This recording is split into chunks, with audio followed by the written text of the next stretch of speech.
This is TWiT.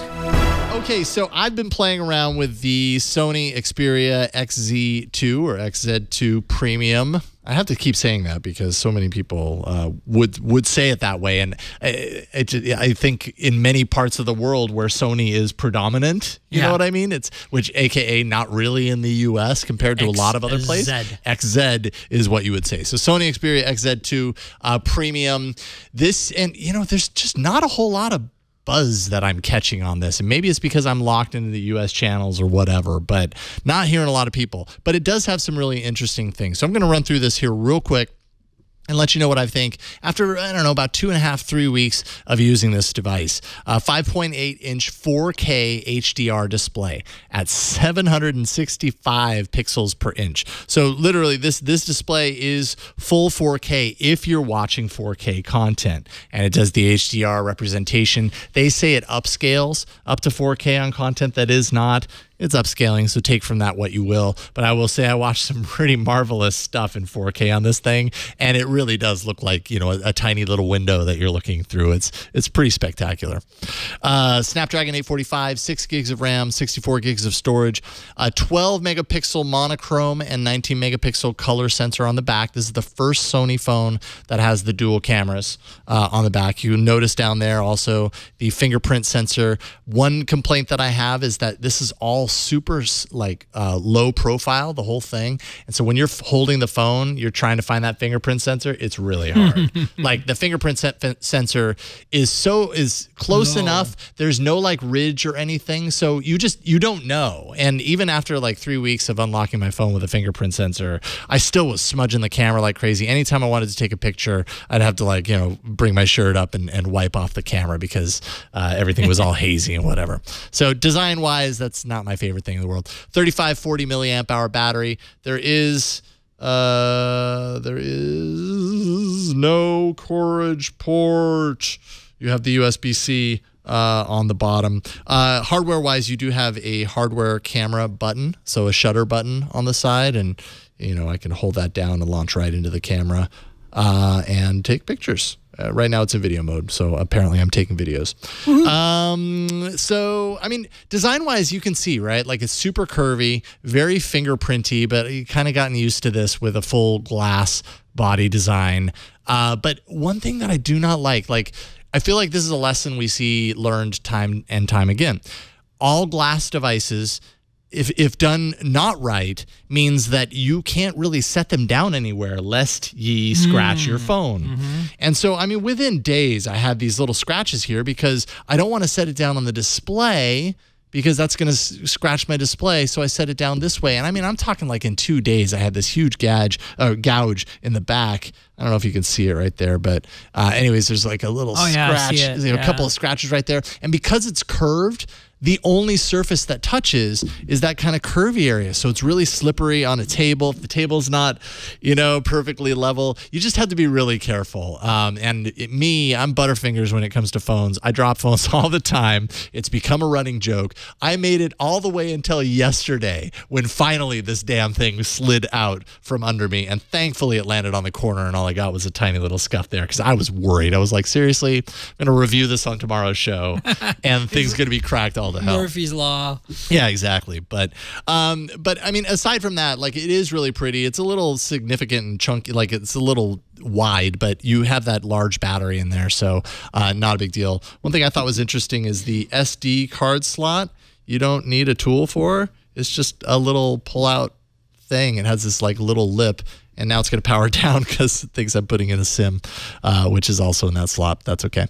What am I missing here? I already talked a little bit about the 4K HDR capable. It also has this mode called dynamic vibration system, where when you're watching something, and primarily I saw this on YouTube, you can turn that on, and basically it acts, the haptics act as a subwoofer would rattle. If that makes sense. And I think Flo showed off a gadget a couple of years ago, a watch that you could wear that did this. Yeah. And so when you're watching something, it's like shaking in your hand when those low frequencies are passing through. little weird. I couldn't say that I would watch a full 2-hour movie like that, but I guess it's different, and you can't fault them for that. The camera, let's see here. I should get in there. I will go ahead and pull that away and get into the device after boot up. The camera. So Sony's made a really big deal about the camera. Like I said, first Sony with dual cameras on the back. ISO up to 51,200. Which they say is more than any other smartphone. So basically, that means that this phone is spec'd to do really well in low light situations. How does it do? I thought it did okay. Yeah. I felt like I should be getting rocking photos in low light situations, and I had to fight really hard. Maybe I was not choosing the right low light situations. What can I say? I was camping. I was at somebody's house for the weekend. Things like that. But I really tried to pull it out and see if I took these challenging pictures with this phone. What I would get. Some of the pictures, like they look okay when I pulled them up on the desktop, but sometimes they looked a little crunchy. Sometimes I just wasn't super wowed by the camera, and I think Sony really wants everybody to be wowed by the camera, and it should be. The specs are there.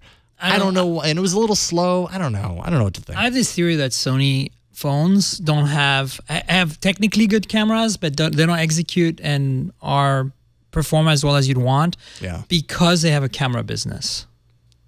Yeah. You know what I'm saying? And it seems like phones that get Sony camems have really good cameras. I mean, a lot of phones use Sony sensors, in fact. Yeah, so, exactly. The biggest issue I have over the years with various Sony phones has been that they have really good specs, but then again, the results aren't great. And, not to beat a dead horse, but they refuse to put OIS on any of their cameras when, in fact, all their real cameras have some kind of stabilization that's optical, right? So it's like, you need to do it, so why aren't you doing it? And it's like, we don't want to cannibalize our business, I think is what it is. And remember at CES, they showed us this phone, MWC, and how amazing the imaging was going to be. And I'm sorry, but take a Pixel 2 XL or a P20 Pro and do low light photography, and you'll walk all over this thing. Right. Yeah, I know. That's kind of how I felt too.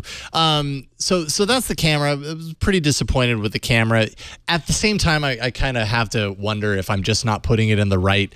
Like, I didn't go downtown clubbing and take pictures in the dark club or anything like that. Like, I just don't do that now. Maybe I should have for this review, and that would have been its own interesting experience. But I didn't. Maybe that's what it's designed for. I don't know. The system performance-wise, 845 is a Rockstar, system on a chip right now. 6 gigs of RAM is plenty. I feel like it handled everything I threw at it really well. Slow down a little bit on taking pictures, actually. But I did want to pull this up this screen because it's all white to kind of show you that Sony has chosen with this their flagship, with their expensive flagship, to go with the design that really harkens to a couple of years ago, right? Like our eyes are becoming much more used to seeing these bezels shrink. On the Sony phone that's this large to begin with, these large bezels just make it, like, right out of the box, it feels kind of dated. It's a 69 display. It very well. It's not 89. Well, yeah, and you've got just big black. It's bezel-tastic. Yeah, it loves its bezels, basically. And I realize, like, that's a very much to taste. Some people do not care about that, and I fully respect that. My eyes have gotten more used to. Those people live in 2016, okay? I don't know. I feel like the direction has gone towards minimizing these a little bit, and it feels iPhone very 8 users couple years out there. Ago. I'm looking at you. Yeah. So that's kind of it in a nutshell. Undoubtedly, some of these features are for somebody, like the 4K display, HDR, some of these, the high ISO camera. This is for somebody, but you're paying $999 for this, a $200 premium over the non-premium version of this phone. So you got to really ask yourself, like, if that someone is you. I'm sure I'm going to hear an email from people who are like, you just don't understand Sony. And believe me, you guys, I tried. I gave it 3 weeks, and I still feel the same. So what is your take, Phil, on Sony? It's kind of become a running thing on this show where we talk a lot about Sony, but we don't experience a lot about Sony because the U.S. just really doesn't have a huge Sony presence. And so for whatever reason, I don't get the chance to do that. What is your take? I quit caring when I went to like my 17th pre-brief that didn't have a fingerprint sensor. Oh, yeah. But only in the US. Right. It's I mean, it's nice they bring them over here, but it's a Japanese phone for their Japanese. Well, actually, not just Japan. I guess Europe too. But I wish we got more into them here because there's a lot of good stuff there. But there's also been a lot of good stuff missing. So, yeah, I know the fingerprint sensor for years was not available on Sony phones in the U.S. and it was very perplexing.